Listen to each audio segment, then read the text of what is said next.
Oui, pareil, j'ai pris une bouteille de pinard à midi. Là, j'ai pas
D'accord.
la base, c'est les jambes. Les jambes qui déplacent, les jambes, ils sont en auxiliaire. Il faut essayer d'avoir ça en tête. Vous avez bien la cohérence de ma frappe vient de ma droite, ma jambe arrière, je repars en arrière.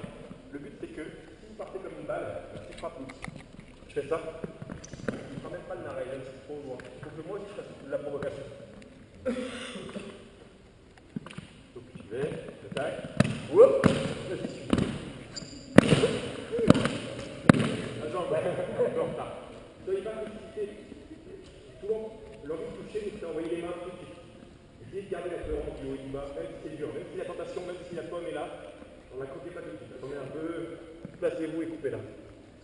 Je vais dire une chose sur ce que j'ai vu. Oui, pour le moment c'est très simple. Mon overhaul, c'est ça. Je suis d'accord que dans un assaut, mes overhauls, ce sera ça en fait. Mais on commence par le plus simple, la situation évidente. Donc à chaque fois que quand j'ai lancé ma jambe, quand j'ai déverrouillé l'arme, quand j'ai développé l'arme, même si j'ai raté, tant pis, je vais jusqu'au bout. Et là, j'essaie de jouer. Wow! Voilà, casse la touche. Donc il faut jouer comme ça, d'accord? Et on commence à donner. Donc on part sur cette consigne-là, changer de binôme, on fait 2 lignes, cette ligne-là qui commence à faire. C'est mon rôle. C'est parti, changement de binôme, c'est la ligne ici qui lance l'attaque. Là. Et là, je suis toujours verrouillé, je suis toujours de mon côté droit, je frappe là. Et pour revenir à droite, je reviens là, etc. Vous avez vu le petit jeu de distance qui consiste à gruger un peu, en faisant un petit pas et on revient. C'est le seul moyen d'un moment de rompre l'échange. Vous avez vu la provocation, parce que si vous êtes habitué, le mec ne part pas. Il faut vraiment aller dire la tête là, là ça marche. Voilà, tout ça c'est la suite. Alors, pour la suite, vous pouvez le faire en plusieurs étapes. Alors la première étape qu'on va faire, c'est un peu simple, pas trop au cardio au départ. Donc on va juste mettre ta pointe devant mon visage. En long point, comme si elle avait frappé. Donc là, c'est ça tout de suite. Donc là, le principe, c'est je vais vous montrer ça pourquoi, parce qu'évidemment, vous faites toute la réflexion. Oui, quand je frappe, je vais jamais faire un assaut. Donc ça veut dire je vais bien prendre les paris. Parce que moi, le nombre de mecs qui me disent que je vais jamais faire un assaut, les premiers jours qui font de l'assaut, j'en ai vu des centaines, donc je sais que ça, c'est quand même une réalité. En général, effectivement, en assaut, on va frapper, on va tendance à garder la pointe. Pour garder une menace, et devenir fixé. Très bien. Donc on va partir de cette hypothèse-là maintenant, et c'est logique que dans le manuscrit, il dit on ne fera pas avec la jambe arrière, etc. Et que si tu ne fais pas quelque changement qui est ton bouclier, il y a ta garde, tu frappes et tu gardes la pointe vers l'avant, et là, vraiment, il faut tout un peu comme ça de travers, ce genre de choses, et faut garder une menace constante sur lui. Donc évidemment, c'est un peu comme un feu rouge, feu vert. Si là pour lui, c'est feu vert. En revanche, si je fais ça, là, c'est feu rouge. Vous comprenez pourquoi? Donc pour travailler là-dessus, on va partir directement dans mon pointe. Je vais mettre un point devant mon visage, voilà. Donc c'est l'autre qui me fait travailler, c'est mon coach. Son but à lui, ça va être de repartir en front tag, en garde du poids. Avec la jambe droite devant, comme si elle avait frappé. Tu reviens en garde, il fait ça, et il revient à la position initiale. Voilà. Et moi, dans ce temps-là, un peu comme vous savez, les jeux vidéo, quand on était gosse, il y avait des espèces de DR, des trucs, des boules qui passent et tout, il faut les esquiver, machin. Bah, c'est exactement ça. C'est un peu une sorte de parcours du combattant.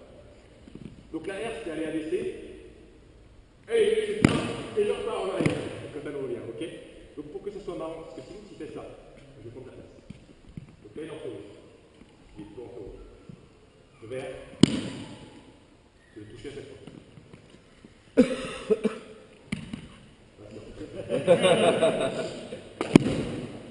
Moi, je dois donner ce rythme-là, il est temps de le faire. Évidemment, si je fais ça, je vous montre ce qui n'a pas d'intérêt. Aucun intérêt, oui, mais ça n'a pas d'intérêt. Je dois vraiment donner un rythme.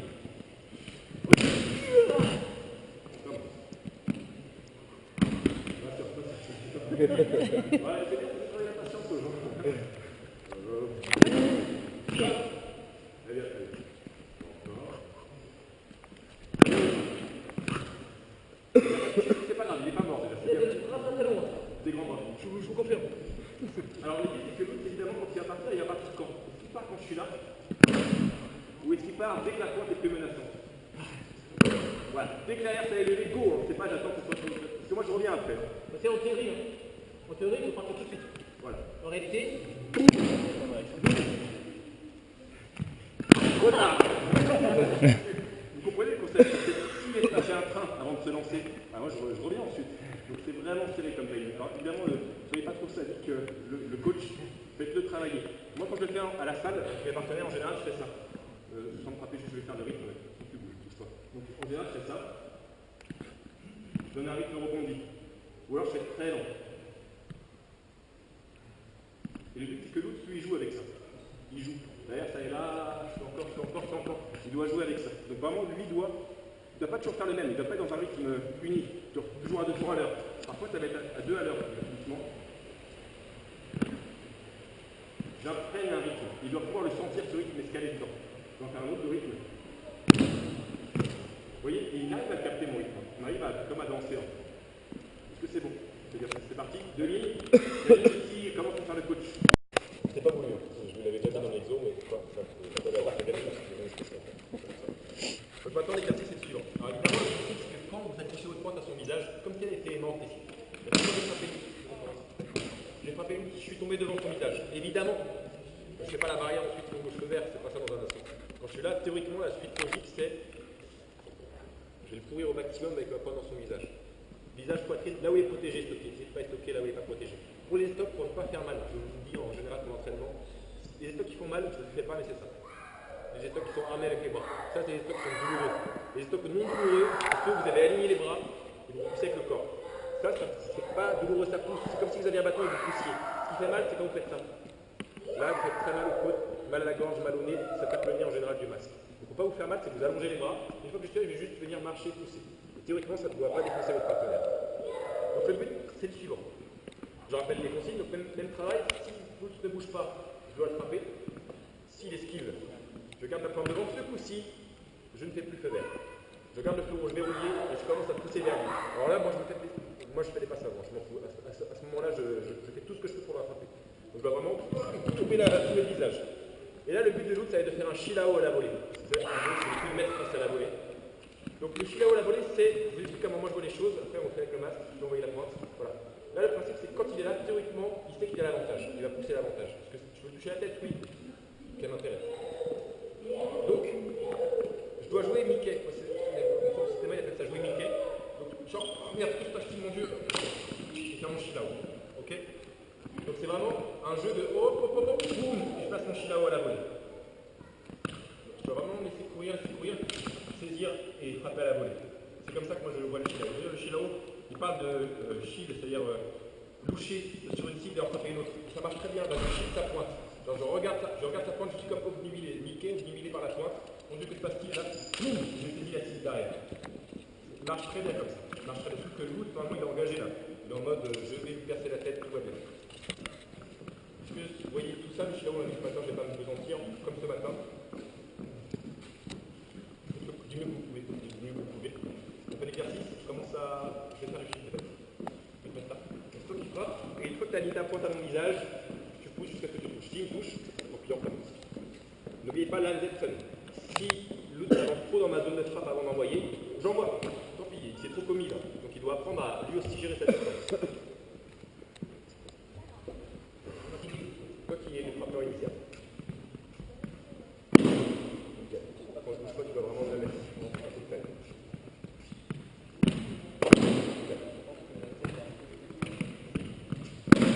Voilà, jusqu'à ce qu'il touche. Belle flèche comme en escrime moderne.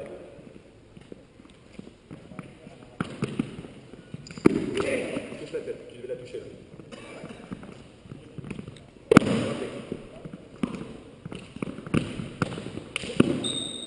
T'es mort. J'ai placé mon shilao à la volée. Encore un tout petit peu. T'es mort. Jouer avec moi, je suis son coach. Hein. Je vais perdre, c'est pas un problème pour moi, je m'en fiche, je l'entraîne. Donc je lui donne du grain à moudre. Hop, hop. J'ai mon shilao à la volée. Et là, il va vraiment, là, il vient vraiment chercher la touche. Donc je travaille sur quelque chose de sincère. Et pour qu'il soit sincère, il faut qu'il y ait un peu de grain à moudre. Donnez-lui à manger, quoi. Si vous êtes toujours dans la gagne, il va être prudent. Soyez généreux et vous aurez des actions généreuses. Car tout le monde est consigné, c'est bon? Donc c'est cette ligne-là, ce rang-là, qui initie la frappe avec la pointe vers le monde. Ah, c'est voilà. Alors ce qui est dur dans ce qu'on voit aujourd'hui, c'est la prise de décision. Parce qu'aller vite, quand vous avez un seul objectif et qu'il n'y a pas d'alternative, c'est très facile. Aller vite en prenant une décision, c'est autrement plus délicat. Donc là, on va rajouter une prise de décision délicate. La prise de décision délicate est la suivante.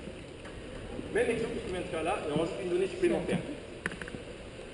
Quand le travail sort, parce que là, il savait que quand il faisait son arrival, donc il reculait, il esquivait, il savait que la suite était la suivante. Moi qui lui galope après, et lui qui met son shield à la volée. Donc il savait que, en gros, il avait tout intérêt à tout penser son arculade. Vous voyez? Dans la stratégie 2, il a remarqué ce qui fait que moi j'ai le poursuivre. Maintenant, on va mettre là une décision délicate, avec deux opposés. Je vais mixer les exercices qu'on a jusqu'à présent. Donc je frappe, l'oups, je suis là. Si je tire en arrière, il fait le narrail. Si je pousse en avant, il fait le chill out. Et puis vous voyez la difficulté de la prise de décision. Parce que si je galope à 2 km et que je fais juste ça, c'est jamais pour revenir. Si je fais ça et qu'il se précipite sur moi et que j'allais pousser, il va prendre la pointe dans le visage. Donc là, il y a une prise de décision dans le jeu qui est très délicate à dire. Mais là, c'est bien. Il y a vraiment une. Pour moi, c'est les meilleurs exercices là. C'est dur physiquement et il y a une prise de décision dans l'instant. Est-ce que c'est clair pour tout le monde à donner? Je rappelle le concept. Donc je suis l'attaquant. Si je m'approche trop au loot, ça a toujours le droit de me faire un descend, impeccable. Si je frappe correctement et qu'il n'a pas bougé, que j'ai bien réussi à le capter à la meilleure distance, je frappe, ça doit toucher tête. S'il parvient à esquiver, pointe devant. Et là, deux choix s'offrent à moi. Soit je campe, je n'avance pas plus, je fiche mes pieds, et là, je tire en arrière et je le jette dedans. Pas de plus pour le moment, je m'arrête là. Moi, je n'ai pas le droit à plus d'action que ça. Je ne commence pas à faire un jeu d'esquive. Sinon, ça va devenir un sparring. Donc, deuxième choix, je suis là et je pousse. Et là, il peut me faire son chill out. Ok? Plutôt que là, les jeux c'est la fin du jeu. C'est-à-dire que si j'ai mis à prendre devant et qu'il n'a pas réussi à esquiver, je ne bouge pas, donc je touche, là, il ne recule pas pour m'en faire un chill. Ok, on arrête, on commence. Non, je ne fais pas, j'ai pris une de 12, 3 touches et je continue quand même l'exercice parce que tout est faussé à ce moment-là. La première touche, elle met fin à l'exo, on commence. C'est bon pour tout le monde, la prise de décision de fois? Oui. Alors, c'est parti. Alors, les gars, c'est important de vous décomprendre pour ceux qui entraînent aussi la compétition, ces vidéos-là, pour ceux qui ont ces vidéos-là, c'est d'avoir un système cohérent et complet. C'est comme les gladiateurs. Chaque armure répond à celle du prochain, du voisin, de celui qui est en face. Chaque arme répond à la défense de l'autre. Donc à chaque fois que vous donnez une arme à un autre protagoniste, ok, il a le droit à un jet stun. Alors lui, il a le droit à frapper la tête. Et lui, il a le droit maintenant à faire un shield out. Il faut que vous trouviez un truc pour que l'autre en face ait aussi une réponse. Parce que les deux aient matière à travailler, que les deux aient la prise de décision. Donc ça fait un truc cohérent, un système cohérent. Si vous créez ça, c'est ce que nous on appelle la réalité simplifiée. C'est pas la vraie vie, c'est pas le vrai assaut, c'est un assaut. On crée de façon fictive, on crée une situation qui va vous faire bouger. C'est la physique, la physique quantique, c'est ça? Sans physique quantique, sans physique quantique. On crée une réalité parallèle à l'arrière-monde. On crée juste ça. Vous connectez, donc vous pouvez le créer à l'infini, c'est juste un système ça par prendre et dans vos comptes. Maintenant, on va faire un autre exercice. Alors, on met de côté le cardio, on va travailler sur de la prise de décision. On y va? La prise de décision est. J'ai oublié. Je suis désolé, il y a vraiment besoin de mes notes aujourd'hui. En fait, je passe mon temps à vous regarder, à donner des conseils. Il est chaud dans le masque, il est chaud dans le masque, j'arrive.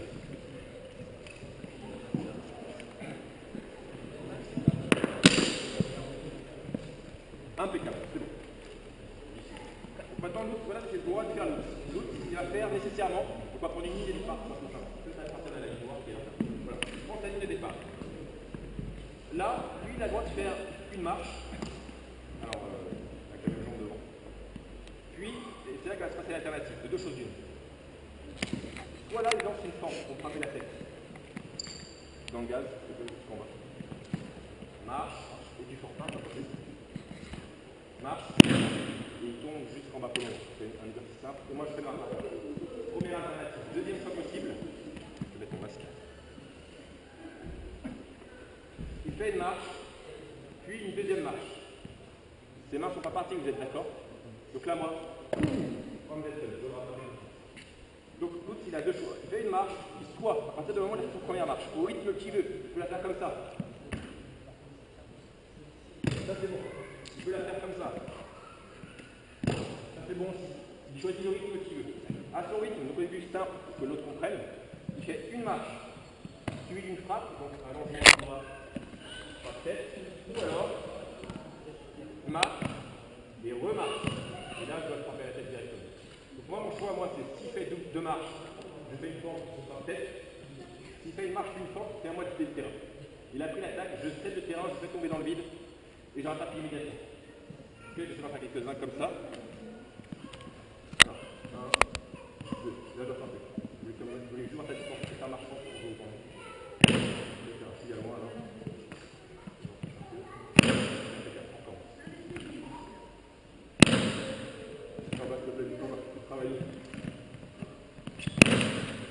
Reste en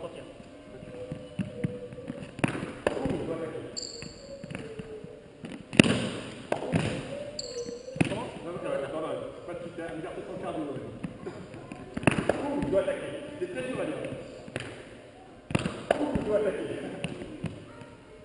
Oh, ça va toucher. Est-ce que vous voyez la difficulté là?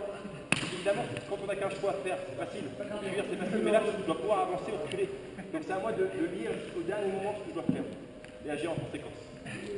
Donc pour que ça marche, vraiment, l'attaquant il a une base de repère fixe. Donc c'est la ligne de départ sur laquelle vous vous fixez. D'accord? Moi, je trouve que là, il aurait pu faire l'effort de se rendre un peu plus. Pour moi, la bonne distance, elle était vers là, je pense, la vraie distance. Là, j'étais un peu en danger. Je ne me sentais pas à l'aise. Ok, c'est parti en binôme.